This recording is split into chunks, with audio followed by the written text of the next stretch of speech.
Next item, please. Action items, special consideration of an action item. Are there any agenda items on this agenda which board members or the superintendent wish to discuss and vote on separately? If there are, we will exclude these from the motion below. Before we go on, I just want to make sure that we all know that there was a supplement added later today in the afternoon.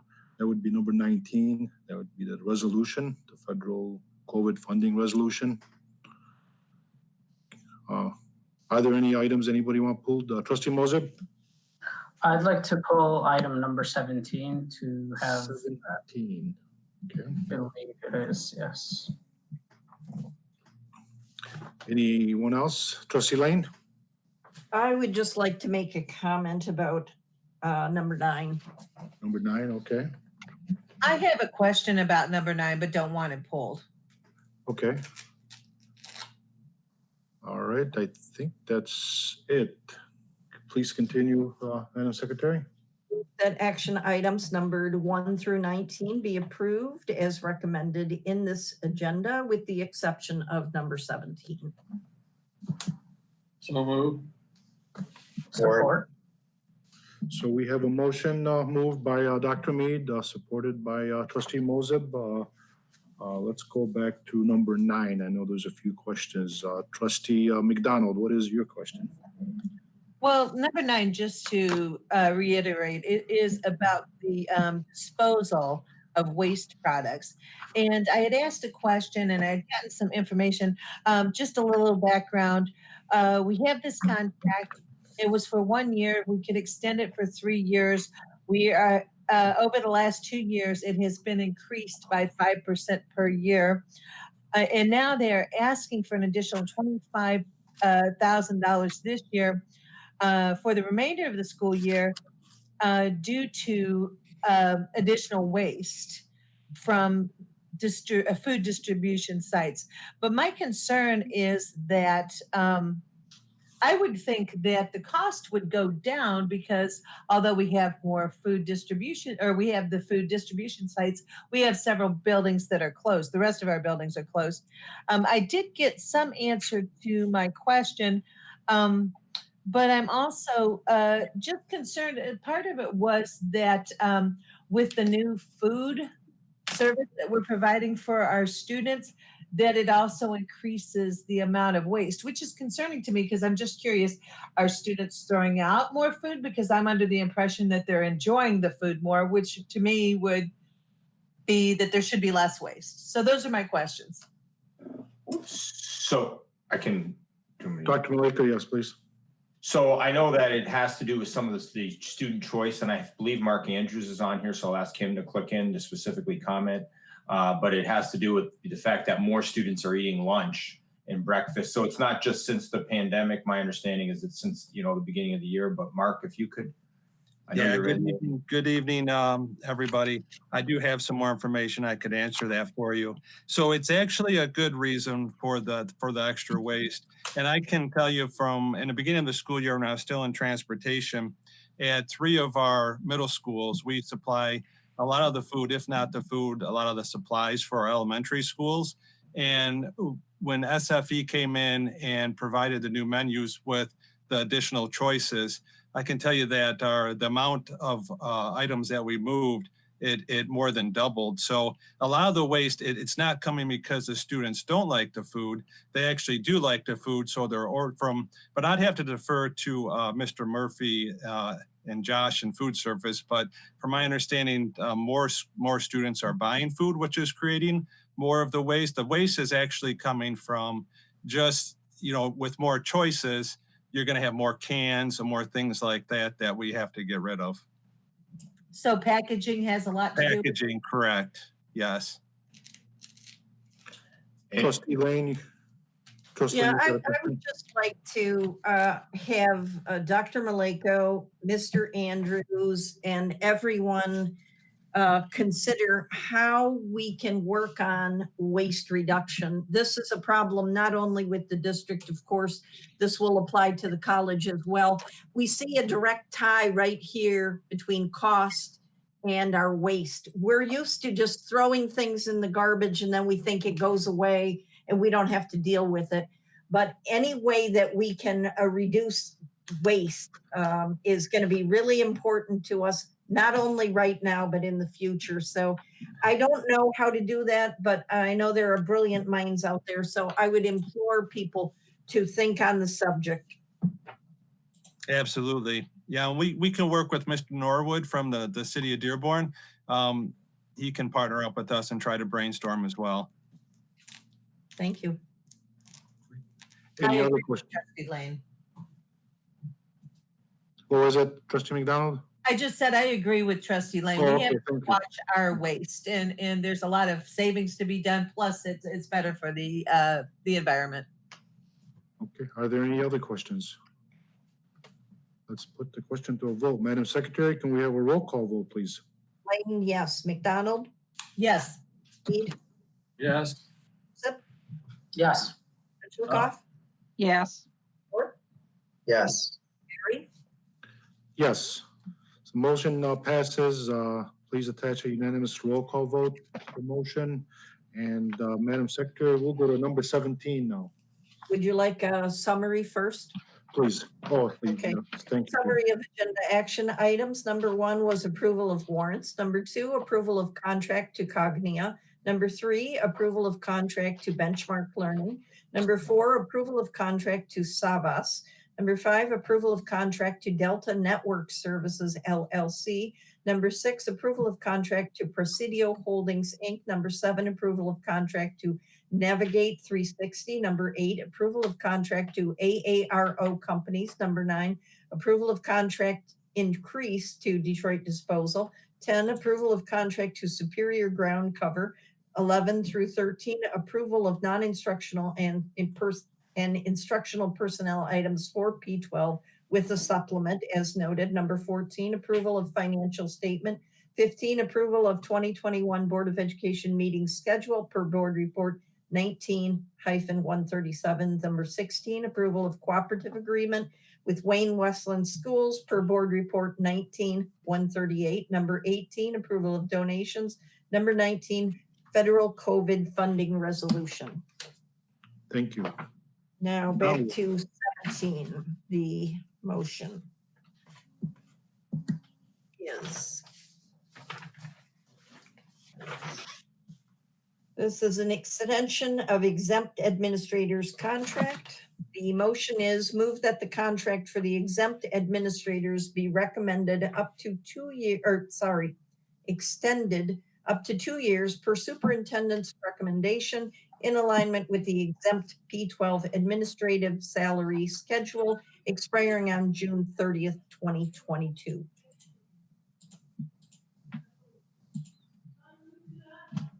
So moved. We have to move it. So moved. Support. So we have a motion moved by Trustee Petrikov and supported by Trustee McDonald. At this point, we'll go into discussion. Trustee Moseb, do you have questions or would? Yes, please. So I already asked Dr. Mileko prior to this meeting on this question and asked him if this auto renew would include step increases. And I'd like to get just the answer on record from Dr. Mileko. Yes, it will if you're entitled to step within the P12 exempt schedule. If they're at the top step, then there obviously would be no step increase. So it would depend on the individual. And this is something that comes to the board every year. You'll probably get the ones from the exempt secretaries coming soon, and all the other exempt classification employees as well. And as we're anticipating budget shortfall, are we considering obviously the shared sacrifice from the administrators as well? Has this been discussed specifically regarding this contract, or we could perhaps have it renegotiated before we go into this contract? Well, and these are not the ADSA, these are just the exempt, cabinet level. So they're really come down to individual contracts with standard language. I can tell you that right away, we've been having negotiations and discussions with all the groups, but all the groups do have contracts in place. So we've been pretty open about this, both even in the finance committee meeting, where we discussed, because contracts are in place with all the groups, it would be up to voluntarily up to the union groups. And I've put that out there, and I put it in my memo this weekend that went to the staff. And can I These are just caution ideas trustee that were brought Moses up that we by don't the- start negotiations on, because negotiations are confidential. And we Yeah. don't want to start having these conversations get too deep into specifics. Yeah. So I'll keep it as generic as possible. Yeah, Trustee please. Petlicoff. Because what I just said is actually I put it out in the memo too that went to the district, but we've, it's up to the groups, and we have to reduce one way or another.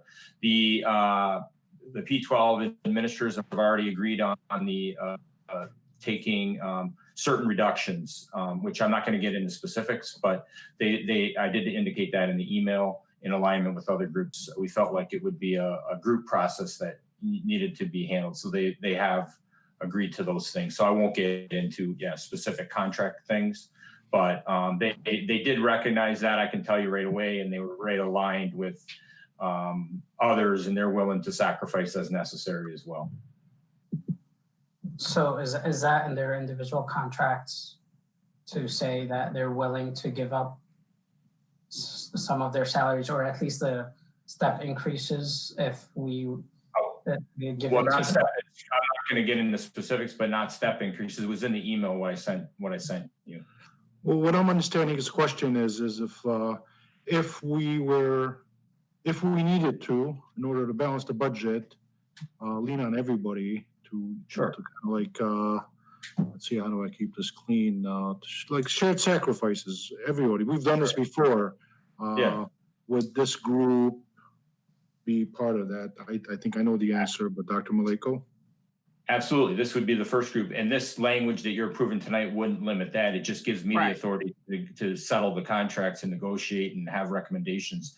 So it doesn't take away anything that we all would be doing, myself included, working voluntarily with you all. So it won't limit any of that ability. All you do is you give me the authority to settle those, individual contracts for up to 2 years per policy. The board has to approve that. And so you give me the authority to do that. And so if that does come within it, the shared sacrifice, and that's part of the decision we make, that can be part of it. So what would be renewed then on June 30th though? Isn't that the annual contract though, with each individual member? Yeah, so what happens is there's a different, there's a certain number are under contract for another year, and then a certain number, not everyone's on the same cycle because of when they were hired. So some contracts will be renewed July 1, and some will be, some are already in place until July 1 of 2021. And I can get that list to you of whose contracts are up. And so we'll have to, settle that language. We don't necessarily have to sign everything right away as of June 30th. You just have to give me the authority to extend it, and then we can sign this. We can even go into the summer as far as the signing. Sometimes we've signed them. I mean, even with the teachers' contracts, individuals, which we do sign after, it's not like they necessarily sign them exactly the date. It's just once the overall parameters are accepted with the collective bargaining agreement, same like this, then they would continue their employment with Dearborn Public Schools, pending the condition. Before we go to Trustee Lane, I just want to make sure the motion does say that this extended up to 2 years. I know we keep saying that we can extend the contracts 1 year. Is there a reason for that or? It's always been 2 years. It's been like this every year. We give them up to 2 years for the exempt administrators. It gives them sense of security. Okay, I just wanted to make sure on the same page because earlier you mentioned renewal of 1 year. Trustee Lane, you had a question. Sorry. I just want to make sure that we put it Yeah, out there. sure. Yeah, it's all of them get 2-year contracts, but in a case where someone just gets hired new, when you do this, you give me the authority to do 1 year. And, like any group, if someone was on an improvement plan, then I could do a 1 year if necessary. So the way I understand this is an executive decision by Dr. Maleko, where it can go up to 2 years. Trustee Lane, You had a Yeah, question. I think that what I'm reading, and I appreciate Trustee Moses calling the question. I have the utmost appreciation for the cabinet administrators.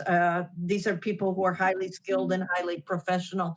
I think what is not being addressed directly is the concern is that all of the sacrifice, budgetary and otherwise, will not be on one group. And Dr. Maleko, I'm very confident that would not be your style of, that's not your modus operandi. We just want to make sure that it's not the lowest paid people who have to, I want to make sure it's not always the lowest paid people who sacrifice. It's everyone together in shared sacrifice. I think that's what Trustee Moses means, but I appreciate him bringing the question. Trustee Lane, I agree with you there. Yes, we want to make sure that, we're fair to everybody. And I think Dr. Moses, hopefully one day, Trustee Moses, thank you for bringing this up. It just seems like this is the first contract that's come up since COVID-19. So yeah, we don't want anybody to feel like they're being questioned or what have you. Yes, we value all of our employees. It just happened to be this is the first contract. Do you set the tone, or do you I think throughout the history of the board work with the administration and with all of our staff representation, we've been very, very fair. And I think they've been very fair with us too. So just FYI. Anybody else? Trustee Moses, do you have another question or? No, absolutely. I agree with Trustee Lane that I do appreciate each one of them for their hard work, and they're very skilled professionals, as she said.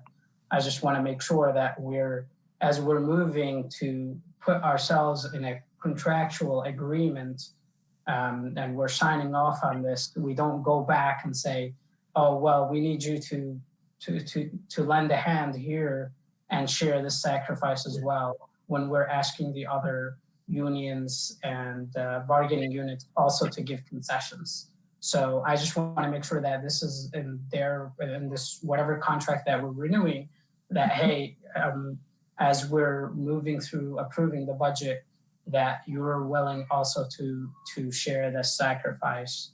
And as she said, we would like it to be across the board, and it has to be equitable for everybody. We don't want to hurt, especially the people who are in the bottom list.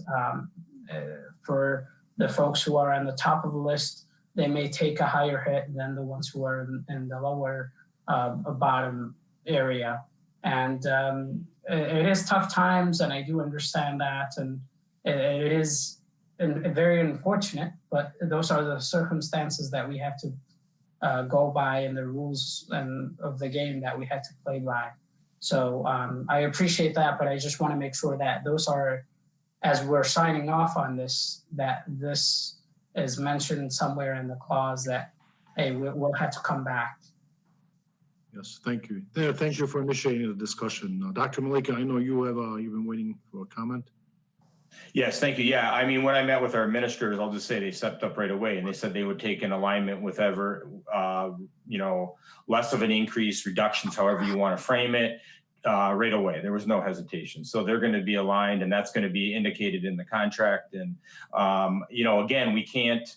I mean, there's one way or another, you have to reduce your salary and compensation. So even with cabinet, I mean, you're looking at reduction of position / compensation. And so again, because of our contracts with all the groups, we can't, the reductions are going to be up, we have to negotiate that individually. But the other way is that you have to reduce positions. I mean, it's just the math. It's the reality of where you're at. And right away, didn't hesitate in our meetings. And I put that in some of our notes too, that, they're willing to do aligned with the same percentages, whatever the other groups are doing. So, and we've tried to we've had many conversation with the other groups. So we'll see where that goes. I can confidently say this, that none of us doubt that, Dr. Maleko. Thank you very much. Appreciate that. If there's no other comments or questions, Trustee Lane, can we have a roll call vote, please? Lane, yes. McDonald, Yes? Mead, Yes. Mosa, Yes. Petchlokoff, yes, Thorpe, Yes. President Barry. Yes, thank you. The motion passes. Please attach a unanimous roll call vote to the motion. And now we can go to the next item, please. Now the main theme, discussion item, graduation ceremonies. So I'm going to let David come on here. He's going to start, and I think we have our high school principals that are going to join as well. And we know this is an important topic. And just to mention, we've been working hard for really 2.5 months talking. I've been talking to trustees, talking to parents, surveying students. I think we've had about 8 different group meetings, and I know the principals have been working hard. The graduation time, it's my favorite time of the year, and I'm not going to normal, but I'll tell you, the work with the local principals and their teams is tremendous, and they put in a lot of work every year, and every year they hope that weather holds on. That's the big thing. And this year we're in a different situation. And again, it is a lot of planning, and I've met with them several times, and I know they put in a lot, and they're passionate just as we all are. I can say this is my graduation in a normal year is my favorite time of the year. However, even though we're on a normal year, I'm still going to make it my favorite time, because when we have those ceremonies that will occur, or those events, however we want to say, it will still be my favorite time as we recognize our great students. So I'm going to turn it over to David. Thank you very much, Dr. Maleko, and thank you, board trustees, as well.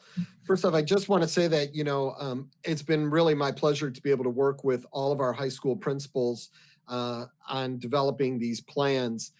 They really, them and their staff, they are really the ones that put these ceremonies together each and every year and do a phenomenal job at doing that. During this whole COVID-19 thing, we've all kind of pitched in different ways to kind of help things work. And since we were looking at everything that we were doing has been so different in these last few months, this was just my way of trying to pitch in and help them and support them and kind of be the voice of what's going on here. So by no means do I want anybody to think that these ideas were coming from just Dr. Maleko or just the board or just the principals.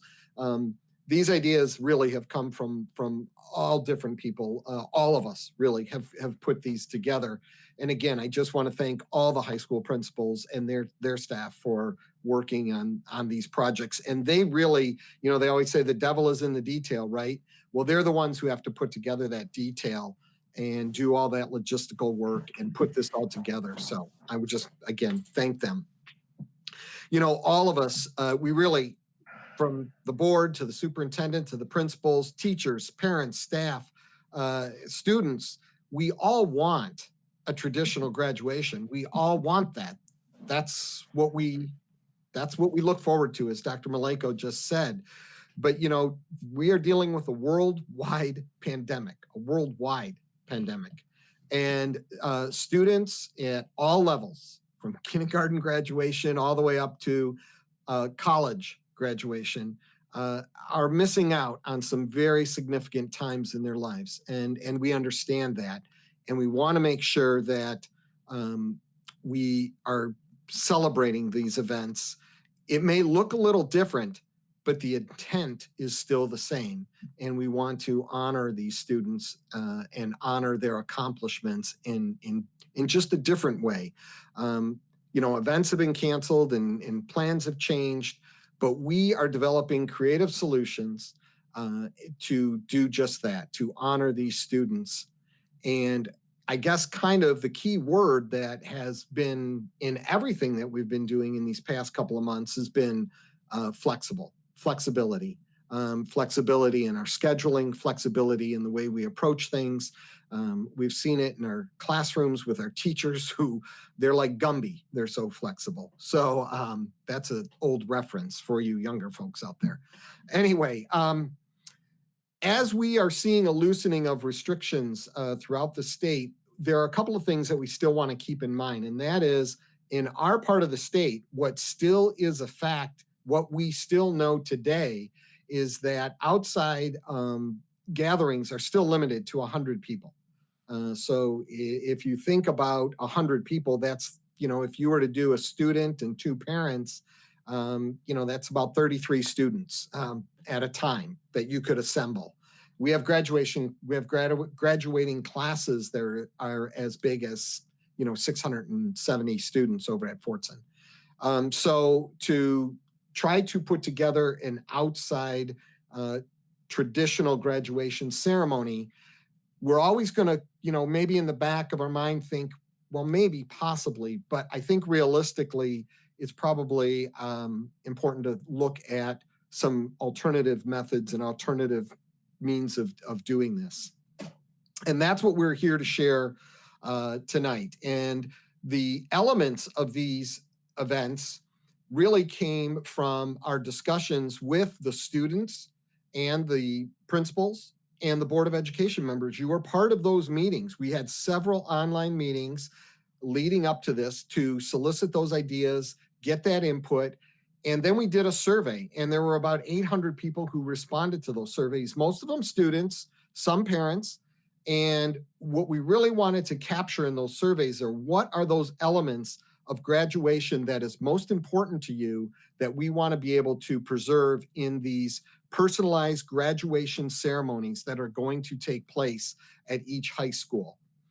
There's going to have to be a little bit of flexibility because the numbers are different and the logistics are different and the layouts are different. So I think each high school will look a little different as far as it may be inside or it may be outside. But I think the overall look is going to be the same. So what we are looking at are some personalized graduation ceremonies. I'm going to say that a lot because that is what we want to, that's what we really are calling these, because that's really what they are. We're really personalizing this event so that every student can feel special and every student can feel honored. Students were very clear in saying that, they want to walk in their cap and gown across the stage. And so every ceremony will have that element. The student will be able to walk with 2 parents, 2 guests that they select to bring with them. They'll be able to walk across a stage area, a platform, a stage area, a designated area where they will be congratulated by their principal, by board members, by administration, the superintendent. Staff members from the school will hopefully take part and are invited to take part in this as well. So for example, at Etzel Ford, a tradition is that the students get clapped out as they leave. That tradition is going to remain at Etzel Ford. Another tradition that we see at the high schools is a photo of the student holding that diploma. That tradition, that element remains as well. So we want to keep all of that alive. We want to keep all of that going. We're looking at dates in July, July 13, 14, 15, and 16. Etzel would be first, Dearborn High, then Fortson, and then a ceremony for the magnet students as well. We are still working with Henry Ford College to develop a graduation plan for the early college programs that are there and here. Director Fadlela is working with the college and working out those details for those plans. But our high school personalized graduation ceremony will involve students arriving. They will get out of their car. They will be able to walk through that area where they will be honored. They will get back in their car and then they will leave. This will all happen in kind of an ongoing flow so that there will never be a chance for people to stop and congregate and get in those big crowds. Schools will work out the logistics as far as getting students to arrive at specific times. We don't want all 450 students at Dearborn High to show up at the same time. So schools will coordinate. So students will arrive in blocks. So, my last name's Mustin, and I always fell in the middle of everything in school. So I wouldn't arrive at the beginning and I wouldn't arrive at the end. I'd fall somewhere in the middle. And we'd hope to do the same with all of our students, to space that out so there's that continuous flow of students into the area and then back out. That's what we're looking. That's kind of a overview in a nutshell of what we're looking. I know our high school principals are here with us tonight, and I thank them for being here. They're the ones, like I said, who are the experts at doing this. They know their schools, they know their communities, they know the logistics of their buildings, and they can answer any specific questions that you may have. I'm just trying to provide a nice overview of what we feel is going to be a personalized graduation ceremony for every student, so that each one of them can feel honored and each one of them can have that moment that we all look forward to when we graduate high school.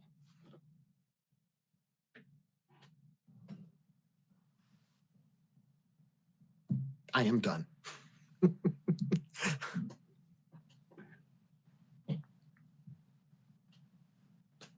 Trustee McDonald, go ahead and speak. Yeah. Trustee Barry's mic isn't working. Okay, I just wanted to clarify, because when David said that they would drive up and the student would get out and go through the steps, I just want to make sure that people are aware that the student and the parents would both get out. Yeah, yes, absolutely. Thank you, Trustee McDonald, for clarifying that. That is correct. The student and 2 guests could get out. Yes. Anybody have any other questions? Trustee Yeah. Petrikov? I thought that, Governor, so I want to make sure that everybody is clear on the numbers that are allowed outside right now. And I'm assuming for the next foreseeable future for Southeastern Michigan, I'm assuming it's only 100, because I know I heard something when she was on Wednesday updating her phases. She said something about 500. Was that for the areas further north for outdoor Yes, events? Okay. I talked to, I can answer, I spoke to Tim Courier. We had a meeting on Friday. And yeah, right now in our area, it's 100, unless there's any change that is made in the future, which it could happen. But, you know, they're going to be monitoring the numbers. But in our area, it's maximum 100 currently. Can we explain then to, because I know, and I read almost all of the comments, and the students are extremely disappointed. They really were holding off with this desire to have their traditional experience. And we saw that we had a comment from a representative from Etzel for the students in our citizen participation thing, same thing. And you hear the same kind of request, you know, just hold off a little bit more, hold off a little bit more. And every time we see a change from the phases, that gives them encouragement that something's going to happen. So we need to be very clear about why we think we kind of have a drop dead date of when we want, and how long it takes to prepare even for something like this. Which is not what they would prefer, but even with this, it's going to take a couple of weeks, bare minimum, to throw this together. So can we kind of make sure everybody understands why we're moving the way we're moving with this, and not waiting until August or waiting until, you know, because that's what they're really hoping for.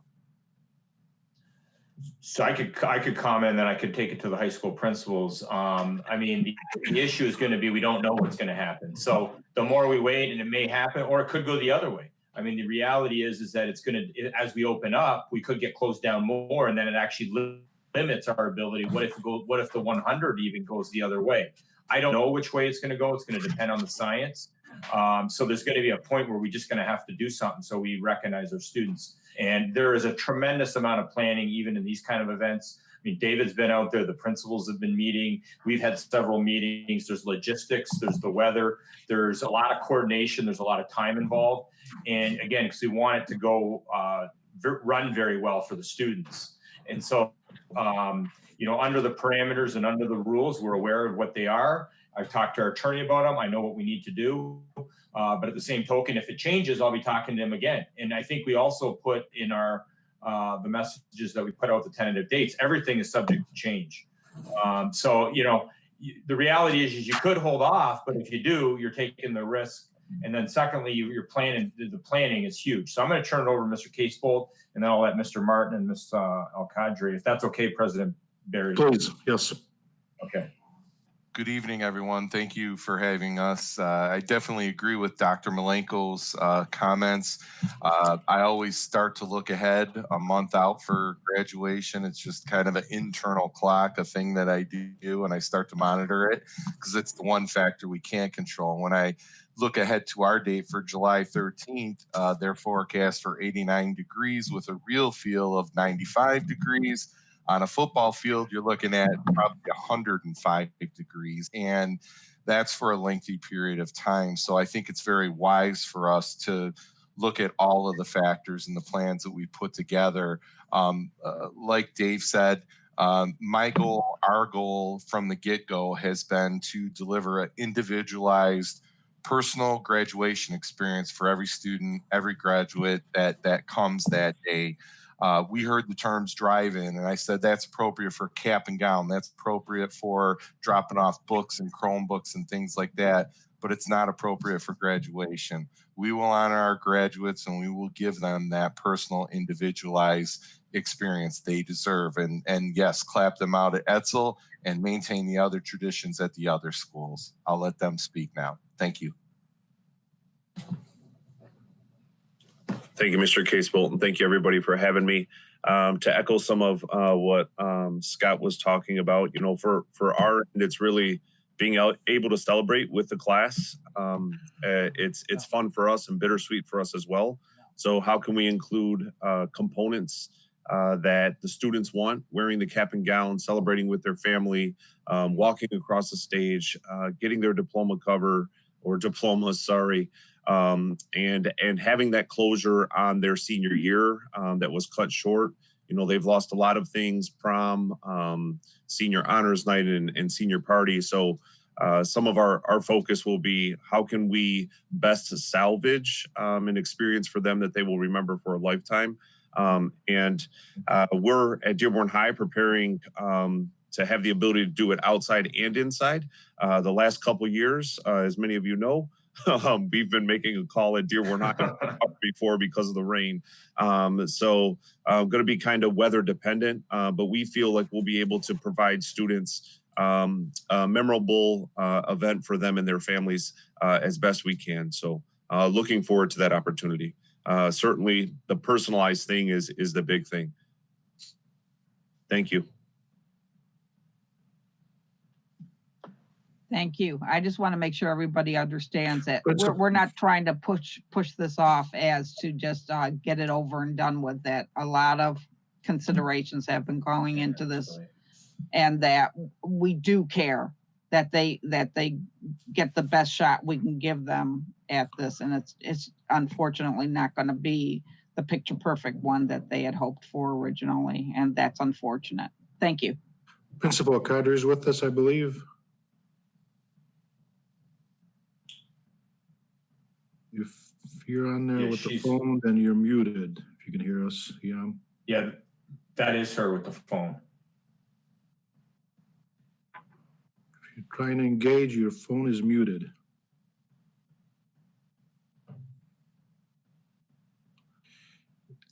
While she's trying to figure that out, I know we had a couple of board members that served on that committee. Did you want to comment, Trustee Thorpe or Trustee Lane? One thing that I'd mention that we brought up to the principals was since we're not going to be able to do the ceremony that the students really want, we can also try to find ways once we get into the next school year to still acknowledge the students at different events. If they were part of any of the groups, even if they weren't a part of the groups and they're able to attend the events, perhaps there could be some recognition then when they have a chance for a group to recognize them. Okay. Mr. Mussonin? I did want to mention, and I think I forgot to mention, that the event will also be streamed live so that other family members can watch what's going on. And then in addition to that, the communications department will also be videotaping the speeches from the valedictorians, from the principal, from the board members, from the superintendent. We'll do all that in advance. We'll videotape that day, obviously, and then edit that all together so that the actual event that occurs at the school may last for, several hours.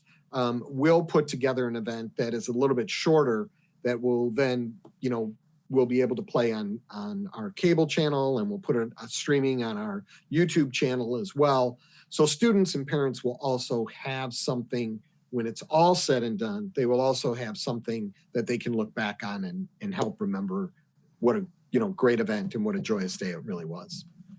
Great, thank you, Mr. Musson. And I think if I'm still there, I'm just going to move on. So thank you very much to the committee, the principals, my two colleagues that served this. I'm kind of excited that we're going to be able to pull at least this off. And I say at least because I'm a father of a graduate this year.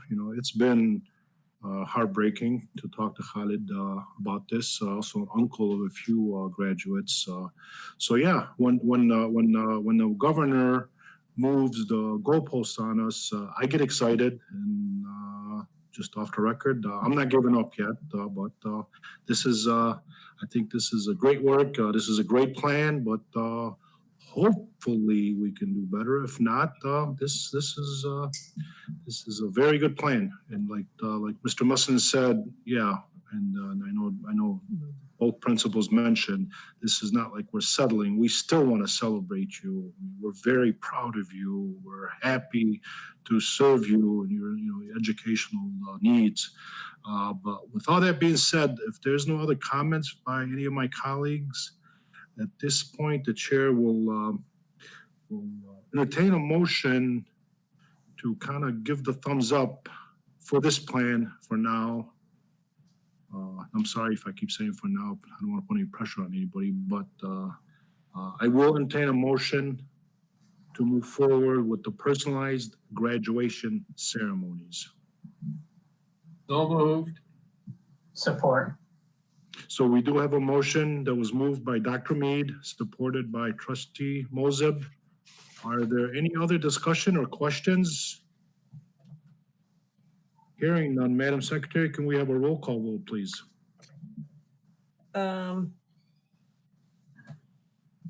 Do you want to restate the motion so that everyone is You know clear? what, I'm Or just just keeping it that? simple, keeping it Okay. simple, that us as a Board of Education, Dearborn Board of Education, we're giving the thumbs up for the personalized graduation ceremonies, just recognizing the work of the committee.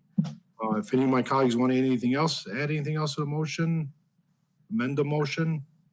Are we attaching the tentative dates for the graduation for each Well, high school? Yeah, personalized. I mean, we're going to leave it up to the principals. If this is their final date, I know Principal Casebolt is going to be looking at the weather for that week. He might. Are these dates set in stone now, or? I think the community would like to know some specific dates at this point. Okay, then I'll amend the motion I was entertaining then to say the personalized graduation ceremonies, July 13th, 14th, 15th, and 16th. And we'll post it on the website. What date is what? I don't have that great of a What memory. school? So what school? So fair enough. Perfect. All right. Okay. Thank you. Lane, yes. McDonald, Yes. Mead, Yes. Moseb, Yes. Petchlokoff, Yes. Thorpe, Yes. Barry. Yes. So the motion passes. Thank you very much. Please attach a unanimous roll call vote to the motion, to the principals, and I'm hoping, I know that's probably that is Hiam's phone number. So thank you very much for all your work into this. I know what you've been going through. So logistic. So we appreciate you, appreciate your staff, appreciate the committee. That's all the work that's been done into this. Okay, so next item, please. Policy updates, policy 3121 and 4121, criminal history record check by Dr. Glenn Maleko, Ms. Maysam Alibazi. And David, do you want to, this is something that went to the board. I don't know if we're going to have Mason in here. David, do you want to comment on this? Yeah, we had our new safety and security supervisor, Mr. John Leacher. Mason asked him to review policies related to, safety, security, criminal record, history check, what have you. He had found a few that just were out of date, and they just needed more or less not changing the meaning or intent of the policy, just simply changing some language in the policy to bring it up to date. And we brought this to the board policy committee last month. Committee seemed to be in agreement with these simple changes in the text. So we're bringing them here tonight for the board to see. And I think you can see in the information that was provided to the board that, like I said, these were just more or less housekeeping changes, not changing the intent of the policy.